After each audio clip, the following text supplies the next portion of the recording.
And we are tired of people saying that we are satisfied because we are everything but satisfied. Black stereotypes have been going on for years. We have been depicted as certain things because of the way we are shown in movies and plays. In the old times, we were represented as ignorant through blackface and desexualized women through the mammy. Nowadays, we are still stereotyped, but as angry black women who want to provide for themselves, or a man who somehow can always magically save the white man. We are going to describe each of these stereotypes and see how they have evolved over the years. You talk to me, Miss Scholar. I know you ever since I put the first pair of diamonds on you. Which modern stereotype do you feel is the most prevalent in today's films? Oh, okay, that's a good question. Definitely the magic Negro stereotype. Denzel Washington, he seems to play that role a lot. That one film, well, the one film with the train, I can't remember the name of it. Yeah, like he was the magic Negro in that one. And Flight was the other. Flight, definitely. Yeah, he plays that role a lot. I mean, there's definitely the abundance of like the Coons and the Tom stereotype, but there's a kind of new stereotype that's out, and I don't know what that's called, but it's where they always get black men to dress up like women. So what's the magical Negro? No, you can't find him in Hogwarts, but he is a character that exists only to help the white lead. He usually has a magical power, some superhuman ability, some ancient wisdom. He may be God if he is Morgan Freeman. And when his purpose in aiding this character is fulfilled, he promptly dies. He also has no attachments outside of this character, so he's pretty free to help. I could have killed you out there. Oh, no, sir. See, I set myself directly in front of you. Judging by how you was hitting them balls, I figured that's where I'd be out of harm's way. Vagavant's the name. Well, you lost your swing. We got to go find it. Yeah, rhythm of the game, just like the rhythm of life. This isn't your shot, Bagger. Nope. It's yours.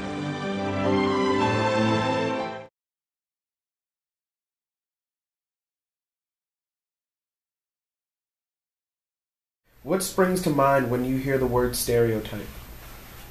Well, so stereotypes is funny because while there's always some truth to it, right? There's also this like limitation to it as well. So I think about the fact that there is a little bit of truth to it, but it's also some non-truth to it as well. And we went into it when I showed you guys that clip of that woman, the Nigerian woman who talks about the single story, right? Stereotypes, they create that single story for groups of people. Yeah. Do you think, just briefly on top of it, do you think it consists of ignorance? I mean, though it has truth, does it consist of ignorance at the same time? Well, yes and no. You know, like, it's created from something, so I do think it has some truth in it, but it does definitely have some ignorance into it because stereotypes are always dramatic and they're like overly done. They're like, they take it to like the 10th level, you know. So the Medea character, like, you know, Tyler Perry's always like, well, everybody has a Medea in their family. I'm like, I don't have a Medea in my family. Right. I don't know a black person that has a Medea in their family. I don't have women like that in my family, you know. So they're always just overdone and just way too dramatic.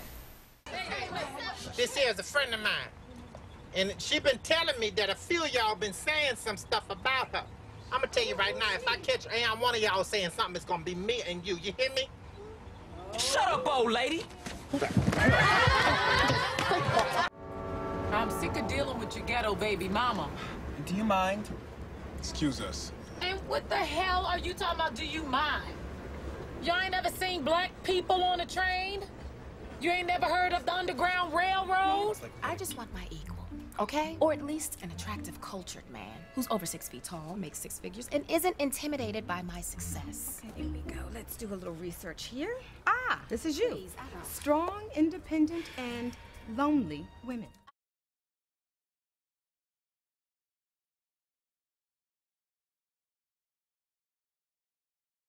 In your experience with film and TV, Have you ever encountered blacks being stereotyped?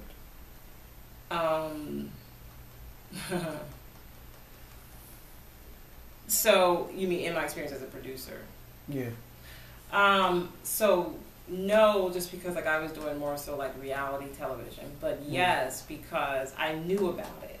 You know, like I knew about the disparities that were going on in film and television because I worked in it. But no, not because I was like upfront close with it, but just because I knew friends who, you know, couldn't get certain jobs or whatever, couldn't get certain scripts. I still have friends who can't get certain stories made or scripts made or whatever, can't get money raised to do their stories. So yes, in that sense. Do you believe that the world perceives African Americans as they are depicted in films? Yes. When I lived in France, I don't know if I told the story to your class, when I lived in France, like people actually thought because I was black that I automatically knew how to dance, automatically knew how to sing really well, that I knew famous black people in this country, that I was into hip-hop music. You know, yeah. They believe that crap. So yeah, so again, that speaks to how dangerous that can be. Do you think it is okay for an African American to portray these stereotypes just for a paycheck? No. No. I think black people in Hollywood need to really take like a revolutionary stand on that. And there are some that do. Like Dave Chappelle was the reason why he probably doesn't work anymore. One, because he got sick of Hollywood and he refused to put on a dress. Yeah. So I definitely think they need to stop doing that. In your opinion, out of all the black films you've seen throughout your life, which had the most degrading character and why? Out of all of the stereotypes, probably the one with, well, I would say two. The one with black men putting on a dress because it emasculates black men. Right. Right? And then also the independent black woman because that also defeminizes black women. Right. Yeah. Okay, and why?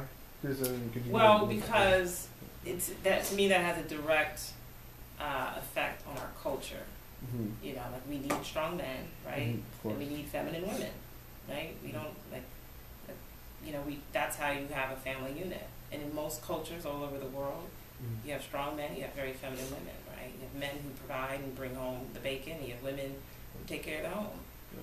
Not saying women can't work and men can't take care of children, but like that's how cultures, societies, and civilizations have thrived. I'm gonna read off certain stereotypes and I'm just gonna ask you for your opinion. So the first one we have is, what do you know about the Uncle Tom stereotype character? The Uncle Tom stereotype character, so I think they think that the modern day Uncle Tom is like the Bill Cosby. Supposedly he's like, I think, the modern day Uncle Tom. Yeah. Would be Bill Cosby. Okay. What do you know about the magic Negro stereotype? That like that's well, no, it's not a new stereotype. That it's that guy who comes in and he saves and rescues all the white people, and sometimes he puts his own life in jeopardy for that. True. What do you know about the Mammy character?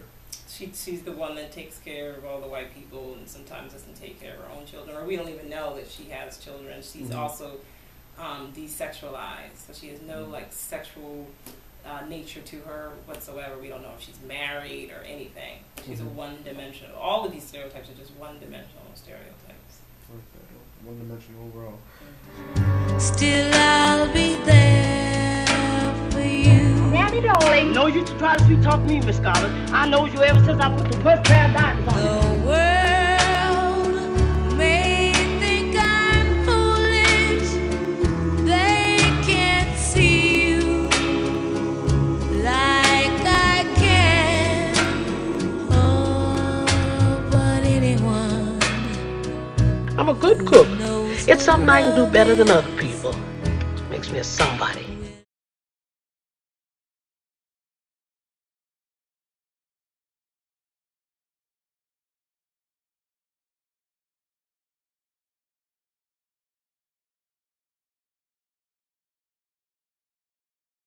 What do you know about the victim to society stereotype character? I don't know too much about that, but what comes to mind is like Good Times to me was like that. That show Good Times. Because it was like no matter what. I remember I used to be sitting on the edge of my seat every single time I watched the Good Times. I was like, oh, they're about to get out of the ghetto. And then something would happen. Right. So that's what that reminds me of. Okay. What do you know about the welfare queen? I don't see that too much. Right. Yeah. I don't see that stereotype too much. Okay. What do you know about the independent black woman? So that's a character that that really hurts the black community. That's a character that if there's any more truth to it in terms of how those characters overlap into our community, that's a character that I see that overlaps into our community. Yeah. What do you know about the blackface stereotype? Oh, the blackface? Yeah. I mean, I know Amos and Andy, I think, were the first characters that did that. And it continues to be done. There was a club in L.A. where a comedian named Ted Danson, he did a comedy act and he put on blackface. It was like this. It was called the Friars Club. There was this big controversy over it and stuff. So, I mean, of course, that's not done too much anymore, but Birth of a Nation was the first film that was done with, I think it was the first film done where it was all white people portraying slaves and black people and stuff. And yeah, and just to add on to it, because I didn't know that it was still around. So then the one at the Friars Club that took place how long ago? I think that was in like maybe like in the early 90s. We could look it up. As Ted Dancer. He played on the TV show Cheers. And he was dating Whoopi Goldberg at the time that it happened. So she got a lot of heat from it too, you know.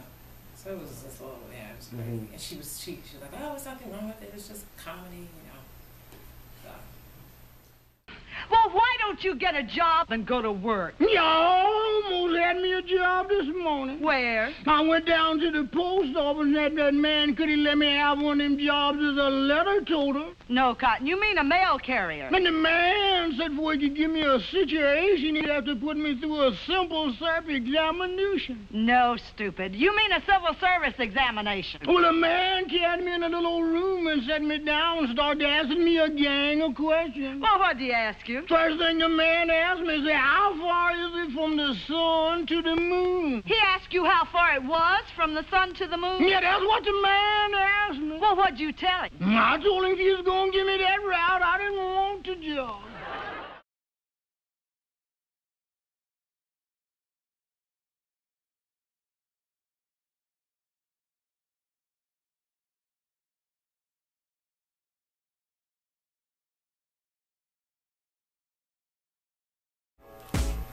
Thank you for your time.